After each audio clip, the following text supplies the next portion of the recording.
મિત્રો, આ કળયુગની અંદર દીકરીના જન્મને લઈને ઘણી બધી રોચક વાતો આપણને અવનવાર જાણવા મળે છે.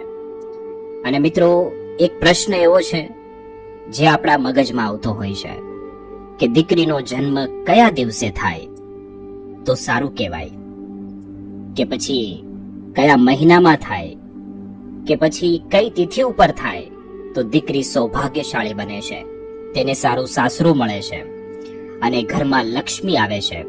મિત્રો, એક એવી તિથિ છે, એક એવી તારીખ ગણી શકાય અથવા તો મહિનાનો એ દિવસ ગણી શકાય જ્યારે દીકરીનો જન્મ થાય ત્યારે તે પરિવારમાં ખુશી આવે છે, અપાર ધનની વૃદ્ધિ થાય છે અને કરોડપતિ બનવાના ભગવાન તરફથી આશીર્વાદ મળે છે.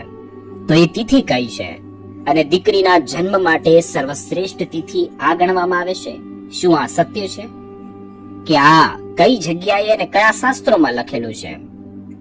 મિત્રો, તો આપણે તેની વિશે આજના વિડીયોમાં વાત કરીશું.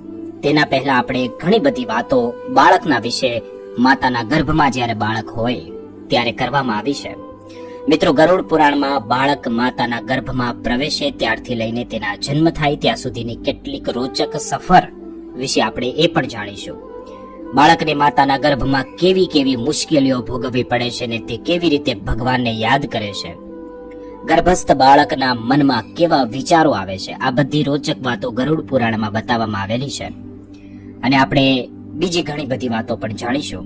ગરુડ પુરાણ મુજબ સ્ત્રીમાં ઋતુકાલ આવવાથી ગર્ભમાં બાળકનો પ્રવેશ થાય છે, જેના કારણે 3 દિવસ સ્ત્રીઓ અપવિત્ર હોય છે.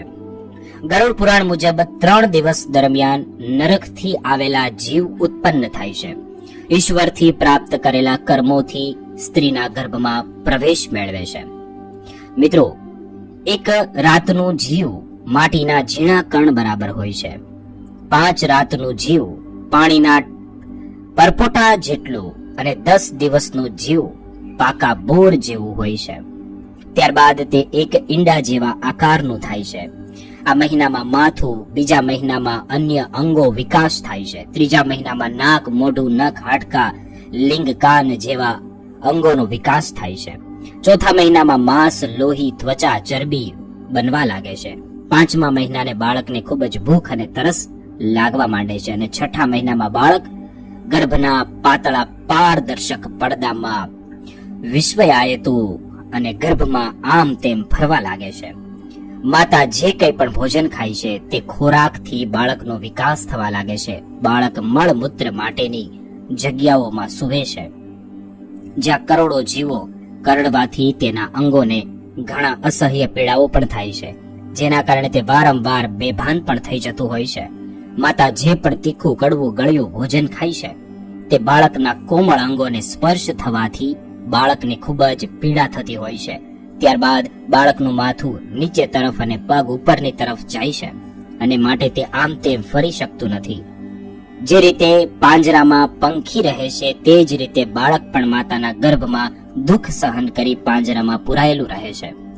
7 ધાતુઓથી બનાવેલું આ બાળક હાથ જોડીને ઈશ્વરને પ્રાર્થના કરવા લાગે છે. મિત્રો, 7મા મહિને તેને જ્ઞાનની પ્રાપ્તિ થવા લાગે છે. તે વિચારે છે કે હું આ ગર્ભથી બહાર નીકળીશ તો ભગવાનને ભૂલી તો નહીં જાઉં ને.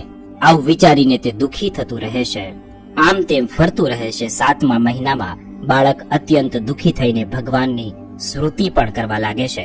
સંસારના પાલનહાર લક્ષ્મીપતિ અને સંસારના તારણહાર ભગવાન વિષ્ણુ, હું તમારા ચરણે આવ્યો છું અથવા તો આવી છું. ગર્ભસ્થ બાળક ભગવાન વિષ્ણુની સ્મૃતિ કરવા લાગે છે અને હે પાલનહારી, હું એકલો દુઃખી ભોગવી રહ્યો છું, જે યોનિમાંથી અલગ થઈ તમારા ચરણોમાં સ્મૃતિ કરી છુટકારો મેળવવા માંગુ છું. આવી રીતે બોલવા લાગે છે. ત્યારબાદ બાળક એવું વિચારે છે કે હું મળમૂત્રના કૂવામાં છું અને ભૂખથી પણ પરેશાન છું અને હવે મને અહીંયાથી બહાર નીકળવા હું માંગુ છું. મને ક્યારે બહાર નીકાળશો?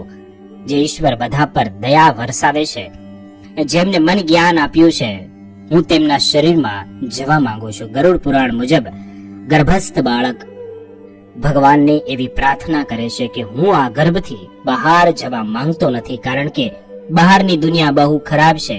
ગરુડ પુરાણ મુજબ જે સમયે બાળક કર્મ યોગ દ્વારા ગર્ભમાંથી બહાર આવે છે તે સમયે ભગવાન વિષ્ણુની લીલાથી તે મોહિત થઈ જાય છે ને જો કે તે બાળપણમાં કઈ બોલ્યા વિના દુઃખો ભોગવતો રહે છે. મિત્રો, આવી રીતે બાળકનો જન્મ થાય છે. હવે મિત્રો, તમારા મનમાં એ પ્રશ્ન આવતા હશે કે કયા મહિનામાં કયા બાળકનો જન્મ થાય તો સર્વશ્રેષ્ઠ માનવામાં આવે છે. આમ જોવા જઈએ તો બધા જ દિવસો સારા ગણવામાં આવે છે, પરંતુ એક દિવસ સર્વશ્રેષ્ઠ ગણવામાં આવે છે જ્યારે તે દિવસોની અંદર, એટલે કે જ્યારે પૂનમનો દિવસ હોય. પૂનમના દિવસે કોઈ પણ દીકરીનો જન્મ થાય તો તે દીકરી સૌભાગ્યવતી ગણવામાં આવે છે.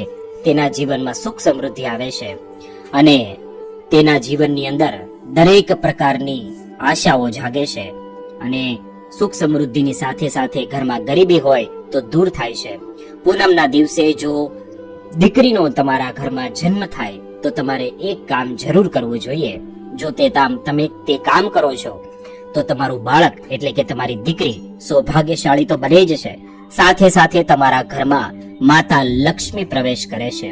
અને જ્યારે પૂનમના દિવસે આ રીતે જો કોઈ દીકરીનો જન્મ થતો હોય ત્યારે તમારા આંગણામાં સૌથી પહેલા જ્યારે દીકરી પ્રવેશ કરે ત્યારે સૌથી પહેલા તમારે ત્યાં ફૂલ રાખવા જોઈએ, થોડા અક્ષત રાખવા જોઈએ અને તમારે એક ગાયના ઘીનો દીવો કરવો જોઈએ અને ત્યાં બેસીને ઓમ મહાલક્ષ્મ્યાય નમઃ, ઓમ મહાલક્ષ્મ્યાય નમઃ આ મંત્રનો 108 વખત જાપ કરવો જોઈએ.